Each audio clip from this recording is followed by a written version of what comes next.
To make each bracelet, you'll need some beads, and we're using 3mm by 4mm faceted crystal rondelles. These have a nice fire polish on them. And we're also using seed beads. These are size 15, which means they're very small. We're using them in gold color. We have a clasp. We have 2 clamshell bead tips in gold to match the clasp, 2 crimp beads, also in gold, and 2 jump rings. And we're using gold bead stringing wire. This is 19 strand bead stringing wire. It comes in all kinds of colors, so this one is gold. You can see on the side here. And for tools, we have chain nose pliers. We're also going to use round nose pliers. We'll need wire cutters for the bead stringing wire and a ruler, and we're also going to use masking tape. To make the bracelet, you'll need to cut your bead stringing wire to a piece about 12 inches long, and the finished bracelet is actually going to be more like 7.5, but you'll need extra on both ends to put on the clasp. We're going to start by putting a piece of masking tape on one end of this 12-inch piece of bead stringing wire, and that's just going to keep our beads from sliding off the end. Little trick. So then we're going to start beading with the other end. The design of this bracelet is 2 inches of seed beads, 2.5 inches or 20 of these rondelles, and then 2 more inches of the seed beads. So we're going to start by feeding on 2 inches of seed beads. With seed beads, they're so tiny, instead of telling you how many to feed on, we tell you how much to measure. It's much easier. And to get the seed beads onto the bead stringing wire, I've just poured them into the palm of my hand, and I take the end of the bead stringing wire and I just touch the center of the bead. So I just find a bead that's sitting upright and I just tip it over and it pops right onto the wire. It is a handy dandy way to easily and quickly get all these beads onto the bead stringing wire. And these are size 15 seed beads, which is very small. We chose that because it's super delicate looking. But you could also make this bracelet with size 11 seed beads, which is a more common size. And you would still just put on 2 inches of those beads on either side of your center beads. So glance down here, and I have less than an inch on there so far. So I'm just going to keep tipping these beads onto the wire. And it can go pretty fast once you get the rhythm of it. And it's totally worth it for how beautiful these tiny beads look on the wire. You can see that that's beautiful. Not quite 2 inches yet.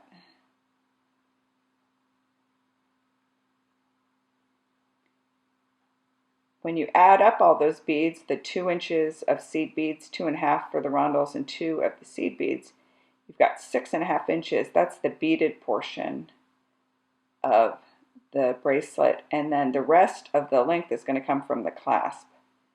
So if you have a very tiny clasp, you might want to adjust how many beads you put on to lengthen the bracelet or shorten it if you have a big clasp. Our clasp is more than an inch with the clamshell bead tips. I think I need a little bit more seed beads there. And we made this delicate friendship bracelet in a couple different colors so we could stack them. I think they're really cute together. And this is a fun gift. Who wouldn't want to wear this? It's so wearable and pretty. So let's measure that. I'm just going to dump my beads back in here and push my beads together so I can measure. That's a little less than 2 inches, so I think we need about 5 more seed beads to reach our 2 inches. So 1, 2, 3, come on, 4, I'll take that kind of 5. All right, and see how nice those look. Next we're going to put on the rondelles, And to put the rondelles on, we're going to use the same technique. You could pick them up in your hand, in your fingers, and feed them on one at a time, but I find that I'm always covering the hole. I can't find the hole. So instead, I like using this technique. I'm just going to take the bead stringing wire and poke it in the top of the bead and kind of flip it onto the wire. I think it goes faster that way. And just like you can use different size seed beads for this, you could use different size center beads. They could be, these are 3 by 4 millimeters. You could use bigger ones, you could use smaller ones, and you just want the math to work so that you put on about 2.5 inches of the center bead. So when you put them on and measure the length, it's about 2.5 inches. I already know that 20 of these makes up 2.5 inches, so I don't need to measure that. And then we just put on, just like on this side, we're going to put another 2 inches of gold seed beads on the other end. So it's really just a simple bead stringing project. And this is how you make any bead stringing necklace or bracelet. And if I wanted to make this into a necklace, I would just do it longer so that the finished length would be about 16 or 17 inches long to be a necklace. Still all the same technique. How we're going to put on the clasp is the same. So once you learn this bead stringing, well, you can make anything. This bead stringing wire is not really wire. It doesn't feel like wire. It is 19 strands, which is why it's called 19 strand bead stringing wire. It's 19 strands of very fine wire woven together, and then it's coated. So the outside of it is super smooth, and it's rigid enough that we can poke these beads on there, but it's soft enough that it has flow. When you wear it as a necklace or a bracelet, it has flexibility. So let's measure our beads there. And we're about 1 bead over, so I'm going to take a bead off there. And now we've got 2 inches of seed beads, 2.5 inches of rondelles, 2 more inches of seed beads, and that means it's time to put on the clasp.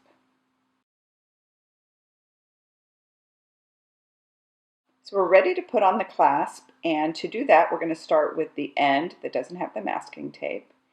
And we're going to start by feeding on a clamshell bead tip. And this is a nice little finding. You can buy these at craft stores or jewelry supply stores. It opens like a clamshell. It has a little hole here in the back, and that's where we're going to feed in the wire. So it's 2 matching sides that make up the clamshell. So I fed the wire in through the bottom, and then what we do is we put a crimp bead on the end of the wire, and we're going to crimp the crimp bead and then cover it with the clamshell. So to crimp that crimp bead, I'm just going to take the chain nose pliers, which are flat pliers, and I'm just going to press that crimp bead closed, like that. Crimp beads are made of metal, and they're meant to be crushed just like that. That's what they're supposed to do. And then I'm going to trim the wire on the other side of the crimp bead. Now I can take the clamshell and close it up over the top of that crimp bead. And again, I'm going to use the chain nose pliers for that. And I'm just going to close that clamshell like that. And it has these 2 little holes at the top, these little loops. That's what we're going to attach the clasp to. So I'm just going to separate the 2 sides of the clasp, and I'm going to use the jump ring to attach the clasp to that clamshell. To do that, I'm going to find the opening in the jump ring, and it has a split here at the top. I can see that.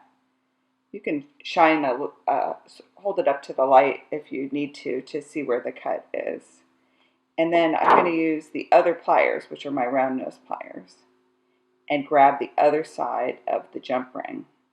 So I've got 2 sides, and what I'm going to do is I'm going to rotate so that I'm pushing one side down and away from me, and I'm pushing one side up, and that opens up that jump ring. in a way that it doesn't lose its shape. We don't want it to stop being round. Now I can, with it open like that, I can feed on the bracelet end, that little clamshell bead tip end, and then I can feed on the end of that clasp here. It's a very small jump ring because it's a delicate bracelet. And now that I have that, I can close it by pressing the two sides back together with my chain nose pliers. You just want to give it a little, make sure it's closed there, give it a little tweak. And that's one side of the clasp. Now we slide all the beads down to that end. See how nice that looks? And we're going to repeat the same action on the other side. But first we need to get rid of our masking tape. And I usually just cut that little piece off like that. And if you'll remember, we did the clamshell bead tip here up through the bottom. Then we did our little crimp bead. One thing you want to be careful of is these crimp beads look just like our seed beads, right? So you always want to keep these separate from the seed beads, because if you try to use the seed bead here, if you accidentally picked up a seed bead at this time, you go to crush it, it will break like glass usually. These are made of metal, these crimp beads. So we just keep them labeled and separate in a separate container from our seed beads. And then the only difference with this end versus the first end we put on is the first clasp we put on, we were able to work out at the end of the wire with a lot of slack. But now we want all those beads tightly pressed together so there's no slack in the bracelet. So this end, we're going to need to work down close to the beads, which means we're going to push the clamshell close to the beads. We've got the crimp bead inside the clamshell there, and then we have to reach inside to crush that crimp bead. And I want to make sure it's good and closed because it's tight quarters in here, so I'm just going to give it a second squeeze. And then I'm going to tug it a little bit, and it's nice and tight on there, which is great. Now I'm going to trim the wire. So there, I got it to go. Now just like we did before, I'm going to close the clamshell. And that just makes such a nice finished end. It looks like a bead, sort of. It's very clean. And the next step is to open up that jump ring like we did before. We use 2 pliers for this. Rotate. That opens right up. I find it easier when you're using jump rings like this, rather than try to hold it in my hand now to feed things on. I just keep holding on to it with the chain nose pliers. It's much easier to handle that way. And now I can feed on the clamshell. I can feed on the other side of the clasp here. And then holding the bracelet, I can close the clasp, or the jump ring here, and make sure it's nice and closed that way. And that is our beautiful and very delicate little friendship bracelet.